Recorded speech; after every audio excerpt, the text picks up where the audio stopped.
আসসালামু আলাইকুম সবাইকে। আশা করি সবাই ভালো আছেন। ইতিমধ্যে সাবেক প্রধানমন্ত্রী শেখ হাসিনার একটা ফোন আলাপ ব্যাপক ভাইরাল হয়েছে। অনেকেই শুনছেন ফোন আলাপটা এবং এই ফোন আলাপ নিয়ে অনেকে অনেক বিশ্লেষণ, অনেক মতামত পোষণ করছেন। আমার ক্ষুদ্র জ্ঞানে যতটুকু ধরে এই জন্য আমি এই ভিডিওটা করা আপনাদের উদ্দেশ্যে। সাবেক প্রধানমন্ত্রী শেখ হাসিনা বলছেন উনি বাংলাদেশের বর্ডার সাইডে আছেন, উনি ইন্ডিয়াতে আছেন, বাংলাদেশের বর্ডার সাইডে যে কোনো সময় উনি টুপ করে ঢুকে পড়তে পারেন, এরকম একটা জায়গায় আছেন। আর বলছেন যে টুপ করে ঢুকে পড়বেন, এটা সম্পূর্ণ মিথ্যা কথা, ভুল। উনি আছেন হইলাম গিয়া দিল্লিতে, দিল্লির কাছাকাছি একটা সামরিক ঘাঁটিতে, একটা বাসায় উনি আছেন।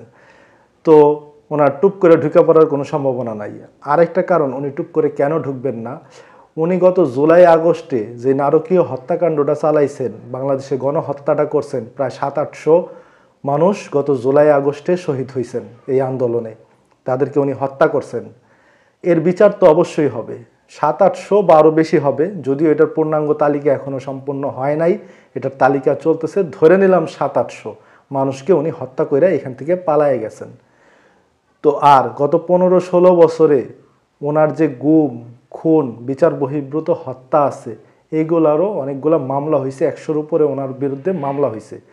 যার কারণে উনি টুপ করে ঢুকবেন না, কারণ টুপ করে ঢুকলেই ওনারে খপ করে ধরে ফেলাইব, ধৈরা তারে বিচারের আওতায় আনা হবে। তো এই কারণে উনি টুপ করে ঢুকবেন না, এটা সম্পূর্ণ ভুল। যদি টুপ করে ঢুকতেন তাহলে এইভাবে নেতাকর্মীরে, আওয়ামী লীগের নেতাকর্মীগুলারে, এতগুলা নেতাকর্মীরে বিপদে ফালায়া উনি না বইলা চোরের মতো পালায়া যাইতেন না, যদি টুপ করে ঢুকতেনি উনি। তাহলে উনি কেন এরকম বক্তব্য দিলেন, টুপ করে যেহেতু ঢুকবেন না? ওনার এই বক্তব্য দেওয়ার পিছনের কারণটা হচ্ছে, যে সমস্ত নেতাকর্মী এখনও বাংলাদেশে আছে, যারা পালায় নাই বা পালানোর চেষ্টা করতেছে, বর্ডার সাইডে আছে, বিভিন্ন জায়গায় আত্মগোপনে আছে, যারা, যে সমস্ত নেতাকর্মী, সেই সমস্ত নেতাকর্মীরে উজ্জীবিত করার জন্যে, চাঙ্গা করার জন্যে উনি এই কথাটা বলছেন যে উনি যে কোনো সময় টুপ করে ঢুকে পড়বেন, যাতে দেশের ভিতরে যে সমস্ত নেতাকর্মী আওয়ামী লীগের আছে তারা যেন চাঙ্গা থাকে, সতেজ থাকে, তারা যেন মাঠটাকে গরম করে রাখে।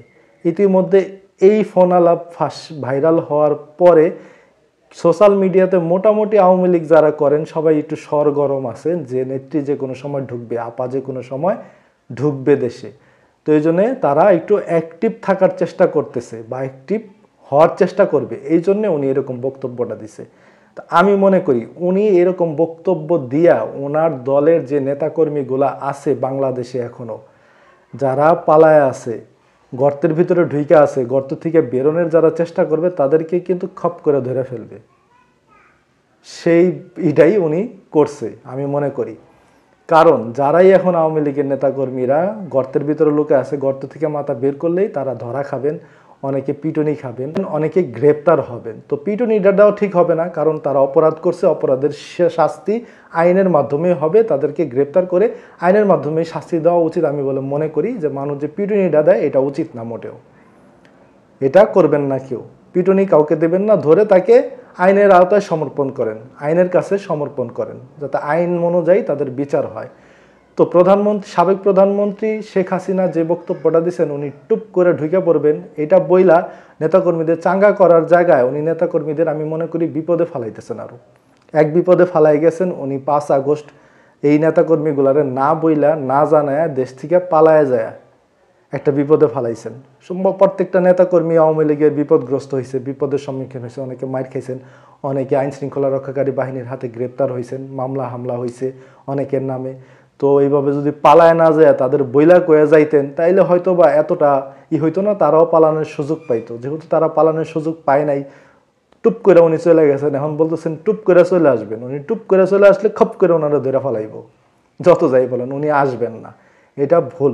নেতাকর্মীদের চাঙ্গা করার জন্য এই কথাটা সে বলছে। তো এই সমস্ত বক্তব্য দিয়ে আমি মনে করি দেশে থাকা নেতাকর্মীরা আরও বিপদে পড়তেছে। কারণ তারা যখন নাকি চিন্তা করবে যে নেত্রী আসতেছে, মাঠটা গরম করতে যাবে, তখন তারা বিপদে পড়বে। তো আপনারা বিপদে পড়েন না ভাই, চিন্তা ভাবনা করেন যা করার। তো আপনাদের মতামত কমেন্ট বক্সে জানিয়ে যাবেন। আমার ক্ষুদ্র জ্ঞানে যতটুকু ধরছে আমি ততটুকু আপনাদের সাথে শেয়ার করলাম। তো ভালো থাকবেন সবাই। আসসালামু আলাইকুম।